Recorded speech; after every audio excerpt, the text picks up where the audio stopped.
हाँ जी, अस्सलाम वालेकुम। तो आज हम बात करने वाले हैं कॉम्प्लेक्स लॉगरिथम के ऊपर। लॉगरिथम जो है वो हमने पहले भी स्टडी किया हुआ है, लेकिन आज जो लॉगरिथम है वो हम कॉम्प्लेक्स नंबर्स के लिए देख रहे हैं। ठीक है, दो किस्म के हमारे पास लॉगरिथम हो सकते हैं कॉम्प्लेक्स नंबर्स के अंदर। एक को हम कहते हैं जनरल लॉगरिथम, और जनरल लॉगरिथम इसको इसलिए हम कहते हैं क्योंकि इसके अंदर जनरल आर्गुमेंट जो है वो यूज हो रहा है। ठीक है, इसको हम लिखते हैं ln ऑफ z, ये बराबर होगा natural log ln of z absolute. ठीक है, ये भी हम पढ़ चुके हैं कि z एब्सोल्यूट को किस तरीके से फाइंड कर सकते हैं, जिसको हम मॉडुलस कहते हैं, जिसको हम रिप्रेजेंट करते हैं r के साथ, और वो बराबर होता है square root of x square plus y square के, plus iota argument of z। ये जो आर्गुमेंट है ना, ये बेसिकली जनरल आर्गुमेंट है। दो किस्म के हमने आर्गुमेंट्स पढ़े थे तकरीबन सेकंड या थर्ड लेक्चर में। एक प्रिंसिपल आर्गुमेंट था और दूसरा जो था वो जनरल आर्गुमेंट था। और ये जो जनरल आर्गुमेंट है ये हमने लिखा था कि इसके अंदर principal argument argument of g plus 2 के पाई के बराबर था। यहाँ पे मैं इसको लिख देता हूँ कि जो जनरल आर्गुमेंट था ना, ये बराबर था प्रिंसिपल आर्गुमेंट और प्लस 2 के पाई के। और इसको हमने बड़ी डिटेल के साथ जो है वो डिस्कस किया हुआ है। तो अगर किसी ने इसकी डिटेल देखनी हो तो वो फिर पहले के जो सेकंड और थर्ड लेक्चर है वो इसके ऊपर आप देखिए कि आर्गुमेंट ऑफ जी को किस तरीके से फाइंड करते हैं। ठीक है, यहाँ पे हम लॉगरिथम की बात करते हैं। तो जनरल लॉगरिथम इसको इसलिए कहते हैं क्योंकि इसके अंदर जनरल आर्गुमेंट जो है वो यूज हो रहा है। और प्रिंसिपल लॉगरिथम के अंदर natural log of g ln g ये बराबर होगा ln of g absolute plus iota principal argument of g. Clear है? तो अब हम देखते हैं कि पहले अगर आप लोगों ने गौर किया हो तो हम दो किस्म के लॉग पढ़ते थे। एक को हम कॉमन लॉग कहते थे जो कि बेस 10 होता था।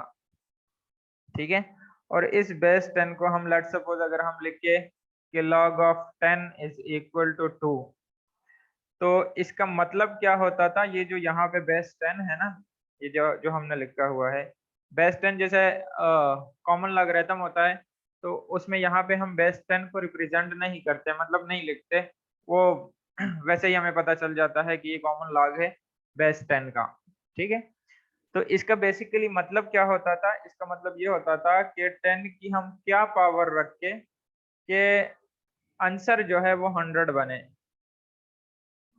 समझ आ रही है बात? ठीक है, तो देखो अगर 10 की पावर हम 2 रख के तो आंसर जो है वो 100 आ सकता है। ठीक है, तो यहाँ पे हमारे पास यानी कि log 100 जो है ये किसके बराबर होगा, 2 के। इसी तरह दूसरे लॉग को हम नेचुरल लॉग कहते थे और ये होता था बेस ई का। यहाँ पे बेस 10 है और यहाँ पे बेस है ई। और लेट्स सपोज अगर हमें लिखे e power x is equal to 100, तो इसका मतलब क्या होता था कि एक्स की वैल्यू हम क्या रखें कि उसका आंसर जो है वो 100 बने। ठीक है, तो इस ई को अगर हम इधर दूसरी साइड पे ले आएंगे तो ये बन जाएगा ln ऑफ 100, और इसको जब आप कैलकुलेटर से करोगे तो ये आपको एक्स का आंसर देगा। तो ये बेसिकली दो हमारे पास कॉमन लॉग था और दूसरा नेचुरल लॉग जो कि ऑलरेडी हम डिस्कस कर चुके हैं। ठीक है, अच्छा, अब हम आते हैं कॉम्प्लेक्स नंबर के लॉगरिथम के ऊपर। तो यहाँ पे हमने लिखा है ln of G is equal to ln of x plus iota y. G की जगह पे हमने उसका जो कॉम्प्लेक्स नंबर है उसको डिनोट किया x plus iota y. Z हमारे पास किसके बराबर होता है, एक्स प्लस आयोटा वाई के। ठीक है, और ये जो एक्स प्लस आयोटा वाई है इसका अगर हम पोलर फॉर्म लिख के तो इसका पोलर फॉर्म हमारे पास इसके बराबर होता है r into cos theta plus iota sine theta.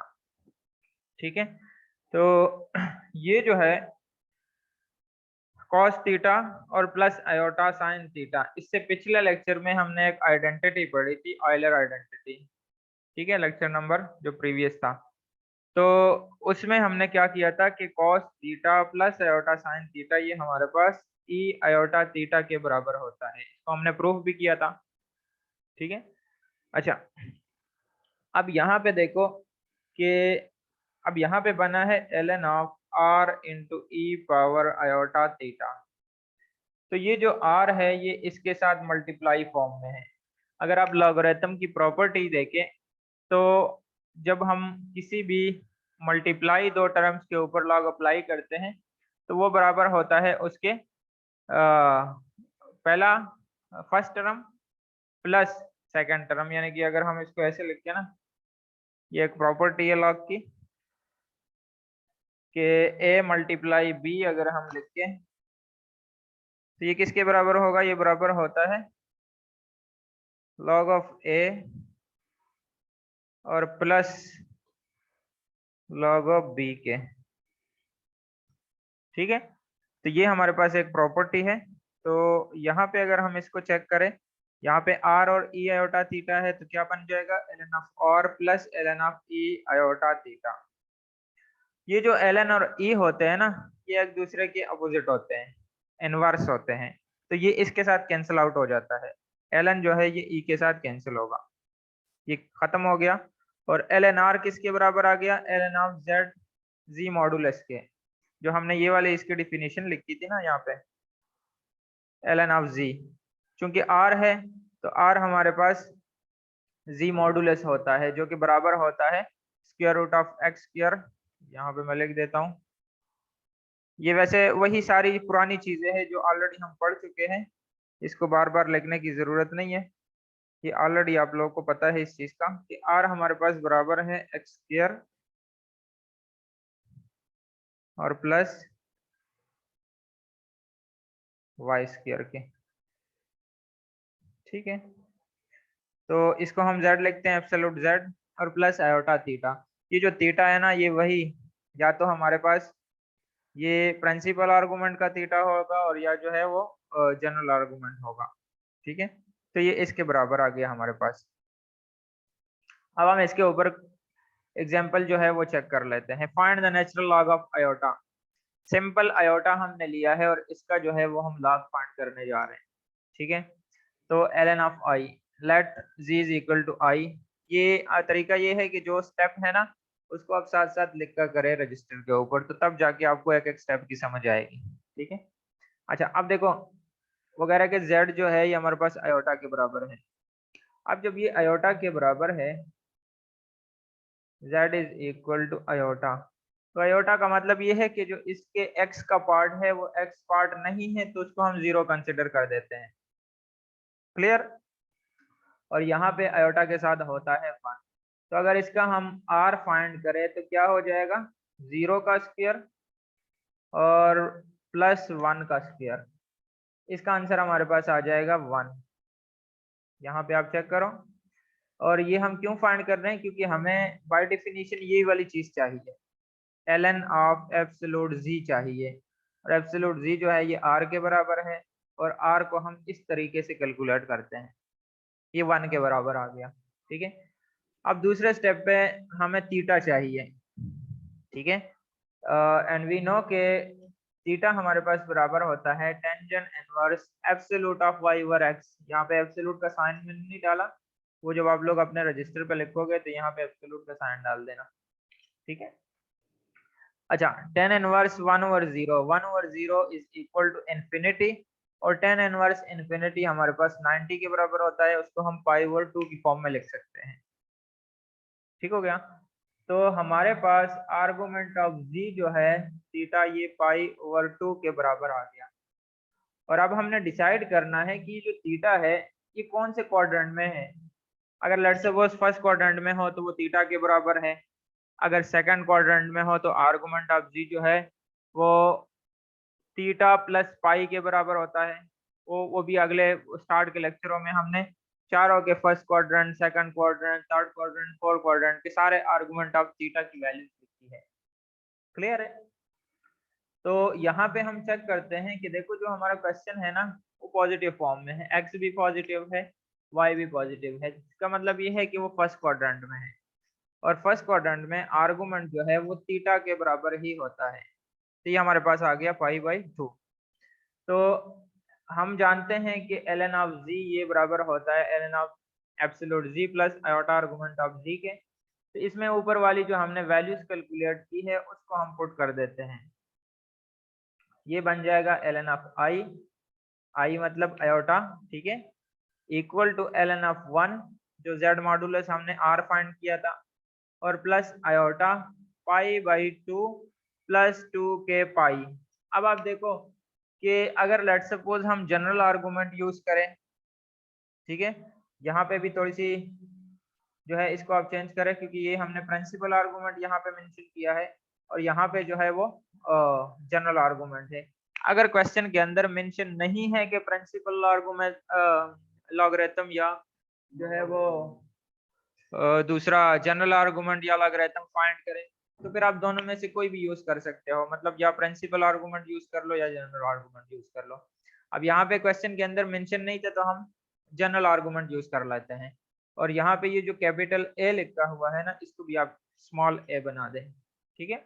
ये क्या बन जाएगा, ये जनरल आर्गुमेंट बन जाएगा। तो जनरल आर्गुमेंट हमारे पास बराबर होता है थीटा प्लस 2k पाई के। तो थीटा हमारे पास बराबर है पाई/2 और 2k पाई। तो यहाँ पे ln1 जो है ये 0 के बराबर होता है और ये वाला पार्ट हमारे पास रह गया, तो ये ln ऑफ i का आंसर बना, ठीक है। इसी तरह फॉर एग्जांपल अगर हम let's suppose principal argument find करना चाहते हैं, ठीक है, तो उसमें फिर ये वाला पार्ट नहीं आएगा 2k पाई का, ठीक है। अगर प्रिंसिपल आर्गुमेंट या प्रिंसिपल लॉगरिथम हम फाइंड करते हैं तो फिर 2k पाई नहीं आता, फिर आपके पास ये इसके बराबर होगा आयोटा पाई/2 के, क्योंकि ये वाला पार्ट जो है वो खत्म हो जाएगा, ln1 जो है ये भी 0 हो जाएगा। तो ln i जो प्रिंसिपल लॉग है और प्रिंसिपल लॉग को मोस्टली हम कैपिटल L से डिनोट करते हैं, ठीक है। तो वो क्वेश्चन में मेंशन होगा कि आपने प्रिंसिपल लॉग जो है वो फाइंड करना है या जनरल लॉग फाइंड करना है। तो ये आ गया आयोटा पाई/2, क्लियर। अच्छा, अब एक एग्जांपल जो है वो और देख लेते हैं। अब इसमें देखो इसमें लिखा हुआ है कैपिटल LN, यानी कि इसका मतलब ये है कि प्रिंसिपल लॉग जो है वो फाइंड करना है, ठीक है। Principal log of 1 plus iota, तो हमें पता है बाय डेफिनेशन कि ये इसके बराबर है। यहाँ पे कैपिटल ए लिखा गया है, इसका मतलब ये है कि प्रिंसिपल आर्गुमेंट यूज होगा, ठीक है। तो सबसे पहले हम क्या करेंगे कि z एब्सोल्यूट फाइंड करेंगे, वो इसके बराबर है 1 स्क्वायर प्लस 1 स्क्वायर। ये x 1 है और y भी 1 है तो ये आ जाएगा √2, क्लियर। उसके बाद हमें आर्गुमेंट ऑफ z के लिए थीटा की वैल्यू चाहिए और वो बराबर है tan inverse y over x absolute के, यहाँ पे भी एब्सोल्यूट लगाएं तो ये आ जाएगा tan inverse 1 over 1 is equal to pi, ठीक हो गया। तो tan इनवर्स 1 जो है ये 45 के बराबर है तो इसको आप पाई/4 लिख सकते हो, क्लियर। अब आप देखो यहाँ पे भी अगर हम देखें तो x भी पॉजिटिव है और y भी पॉजिटिव है, तो इसका मतलब ये है ये भी फर्स्ट क्वाड्रेंट में है और फर्स्ट क्वाड्रेंट में थीटा जो है आर्गुमेंट ऑफ z जो है ये थीटा के बराबर होता है and theta is equal to pi, ठीक है, जैसे ये कैलकुलेट हुआ है ऊपर। तो बस आप इसके अंदर वैल्यूज पुट करें और वैल्यूज जो है जब हमने इसके अंदर पुट की तो ये आ गया ln ऑफ √2 प्लस आयोटा पाई/4। अब देखो इसके अंदर हमने 2k पाई नहीं लगाया, वो इसलिए नहीं लगाया क्योंकि प्रिंसिपल आर्गुमेंट है, ठीक है। तो by definition square root of 2 1 over 2 इसकी पावर में आ जाएगा और वो पावर जो है बाय डेफिनेशन जो लॉग की प्रॉपर्टी है वो यहाँ पे आके मल्टीप्लाई हो जाएगी 1 over 2 log of ln of 2 iota pi, clear है ये चीज। तो ये हमारे पास इसका आंसर बन जाएगा और ये इक्वल नहीं है, ये प्लस है, इसको भी आप चेंज कर दें, ठीक है। तो ये हमारे पास लास्ट पे इसका आंसर बना। अब हम चेक कर लेते हैं कि फॉर एग्जांपल अगर हमारे पास एक्सपोनेंशियल जो है वो कोई क्वेश्चन एक्सपोनेंशियल फॉर्म में आए, जैसे ये लिखा हुआ है e power W is equal to -1 plus iota. तो फिर इसको हम किस तरीके से फाइंड करेंगे, ठीक है। अब आप देखो क्वेश्चन है e power w is equal to -1 plus iota. तो ये जो पावर है ये हम तब ही सॉल्व कर सकते हैं जब हम दोनों साइडों पे लॉग अप्लाई करें, ठीक है। तो यहाँ पे हमने लॉग अप्लाई किया, ln और e जो है वो कैंसिल आउट हो गए, w रह गया, और यहाँ पे ln अप्लाई हुआ तो ये बन गया। अब हमने किसको सॉल्व करना है, ये वाला जो पार्ट है इसकी सोल्यूशन हमने करनी है, ठीक है। तो अब यहाँ पे देखो, यहाँ पे भी मेंशन नहीं है कि आपने प्रिंसिपल आर्गुमेंट यूज करना है या जनरल आर्गुमेंट यूज करना है। तो दोनों में से आप डिसाइड करो, दोनों में से आप कोई भी यूज कर सकते हो, ठीक है। या तो क्वेश्चन के अंदर मेंशन हो तो वही प्रिंसिपल या जनरल, और अगर मेंशन ना हो तो दोनों में से आप कोई भी यूज कर लो। तो हमें चाहिए ln ऑफ z एब्सोल्यूट, और z एब्सोल्यूट क्या होगा, यहाँ पे जो -1 है ये यहाँ पे हमने फाइंड किया है साइड पे, r इज इक्वल टू -1 का स्क्वायर प्लस 1 का स्क्वायर, इसका स्क्वायर रूट। तो यहाँ पे r जो है उसी तरह √2 आ गया, ठीक है। और iota argument of this -1 plus iota, तो इसके लिए हमें थीटा चाहिए होता है, थीटा बराबर है tan inverse y over x के, ठीक है। तो यहाँ पे हमने देखो 1/1 लिखा है, क्योंकि x हमारा माइनस है लेकिन फिर भी यहाँ पे हमने 1 लिखा है। तो ये दूसरे लेक्चर में हमने इसको एक्सप्लेन किया था कि ये हम इसका एब्सोल्यूट लेते हैं तो जो साइन है उसको हम इग्नोर कर देते हैं, फिर जब हम थीटा डिसाइड करते हैं कि कौन से क्वाड्रेंट में है तो वो हमें क्वेश्चन से भी पता चल जाता है कि x जो है ये माइनस है और y जो है ये प्लस है, ठीक है। तो अगर x माइनस हो और y प्लस हो तो इसका मतलब ये है कि ये सेकंड क्वाड्रेंट में आएगा, क्लियर है। तो ये हमारे पास आ गया